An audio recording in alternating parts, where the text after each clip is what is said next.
Eneo hili si hivyo. Mambo ni matatu.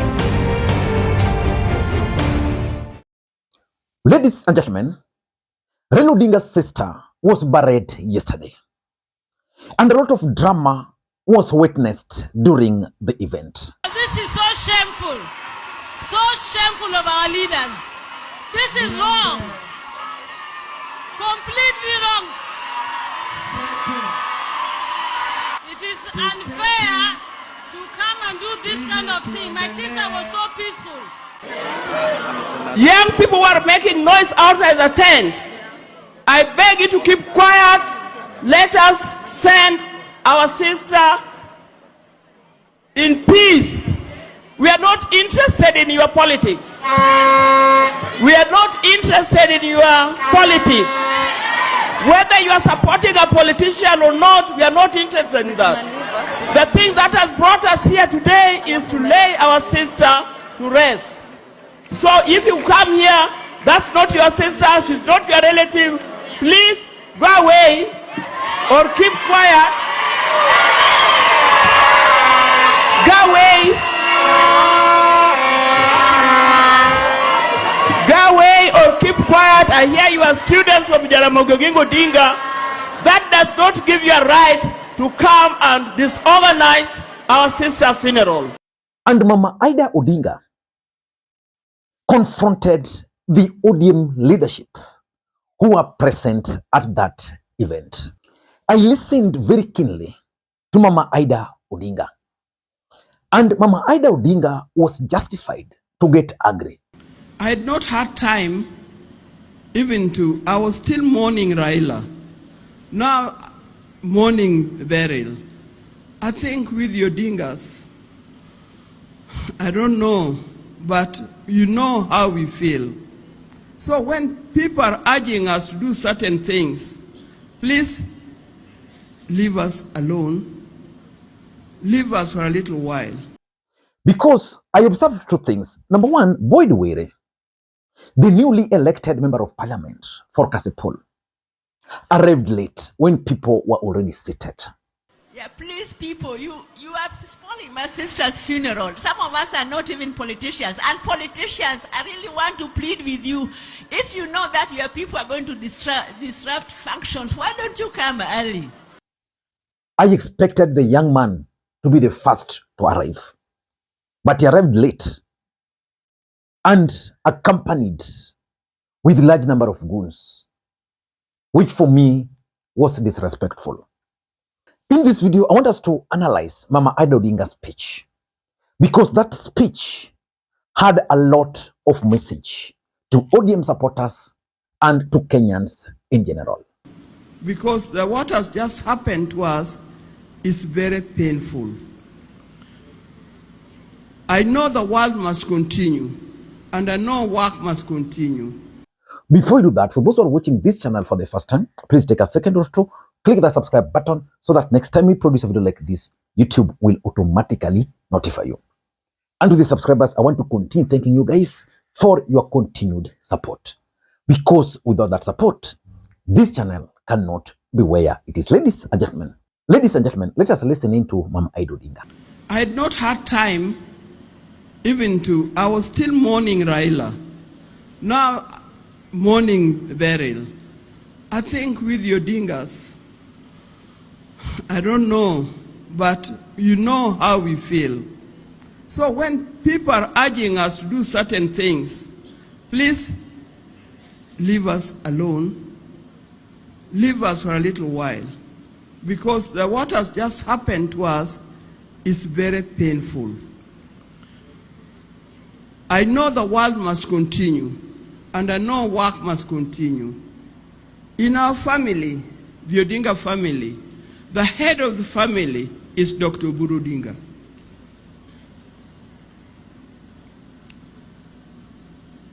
Apart from the family, there's ODM, and the people of ODM have spoken. The people of ODM have spoken here. The party leader of ODM is Dr. Uhuru Odinga. I think up to that point, Mama Ida Odinga is simply asking Kenyans to respect the Odinga family and pray for them. Because remember, they lost Raila Odinga and now the sister.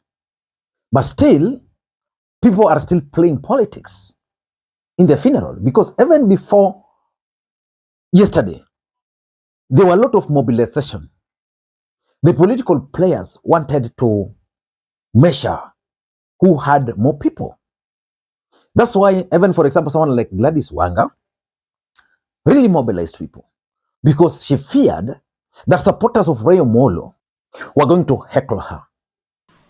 Sasa niombe ruhusa nimwalike mwenyekiti wa chama cha ODM Gladys Wanga Nyasura.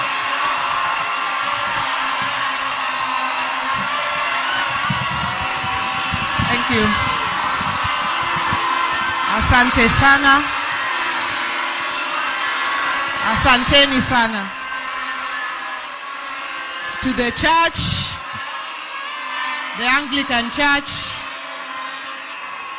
who are conducting this service today, the head of the Jaramogi family, and my party leader, Dr. Oburu Oginga, Her Excellency, Canon, Dr.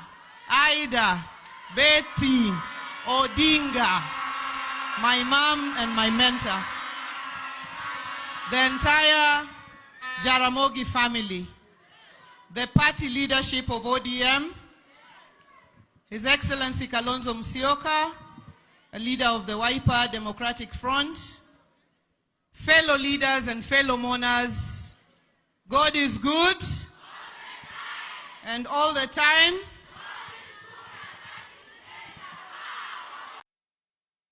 And Mama Ida Odinga also made it very clear that Oburu Odinga is the head of the Odinga family and also the ODM party leader. What was she trying to tell Kenyans by that? In our family, the Odinga family, the head of the family is Dr. Oburu Odinga.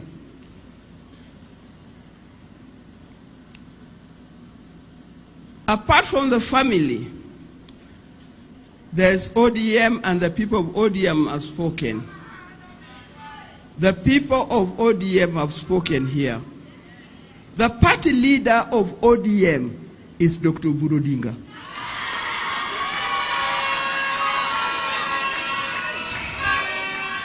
So those writing in the stories in Facebook, party leader until is Dr. Oburu Odinga. And please, let us keep it like that. Let us keep it like that for the time being. To the many friends of the family, thank you very much for being here. Jodalawa. What was Mama Ida Odinga trying to remind ODM supporters? Number one, there is the Odinga family, and then there is the ODM party. As far as the Odinga family, she was telling Kenyans that we respect Oburu Odinga, because apart from being the party leader, he is the head of the family. When Raila Odinga was alive, Oburu Odinga was still the head of the family, but Raila now was the head of ODM party. So I think Mama Ida Odinga was just telling Kenyans to separate between the Odinga family and the ODM, which is very difficult to draw. That line is very difficult to draw because Raila Odinga was ODM and ODM was Raila, and people saw Raila Odinga as Baba. So Mama Ida is simply telling Kenyans that, you guys need to respect the family. ODM has their own ways of doing things. They've chosen Oburu Odinga. In fact, the reason she was talking like that is because there's a lot of pressure from other quarters trying to push Winnie Odinga or even Mama Ida Odinga to become the party leader. For example, for me, the right person who would have been ideal party leader, Mama Ida Odinga. Mama Ida Odinga would have made a very good party leader because Mama Ida Odinga has the presence. She has the authority. And having stayed with Raila Odinga for long, she understands how Raila Odinga used to operate. But let us not get into that. And then, Mama Ida Odinga is also asking the ODM leaders to focus on a very important thing, the agencies. In fact, her message was simple. Instead of using these young people to cheer you, why don't you facilitate them to get IDs? After getting IDs, why then don't you facilitate them and allow them to make their decision? So for me, Mama Ida Odinga was very angry because of three things. Number one, the popularity contest, which people took to their home. And when we're talking about unity, unity means you allow people, even those you don't like. So, Mom, I'm borrowing your time, but I want a friend of mine to just wave where he is, because he's part of us. That's my friend Babu Owino over there.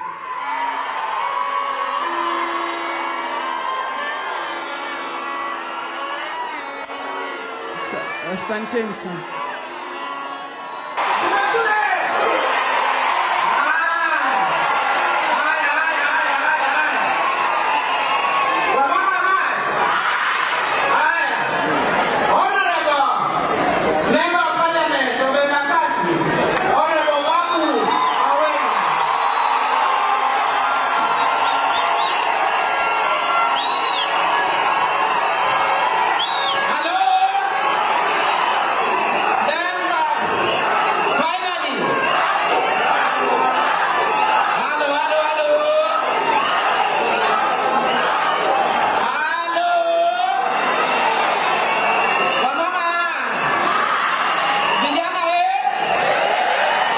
You know, Beryl was not a political player. Then you go and test your popularity in the Odinga's home. You know, it was not fair. Number two, I think Mama Ida Odinga is also concerned about the division within the party. ODM is still divided. If you are keen, there are several individuals who ought to have been there, but they were not there. And lastly, there is also the agency factor, which I think she addressed so well, that as young people, you don't need to be used. Please take ID, register as voters, then exercise that you are right at the ballot in 2027. I don't know what you think, but for me, that speech by Mama Ida Odinga was probably better than most of the speeches I listened to there. Until next time, this is Makwiny. Bye-bye.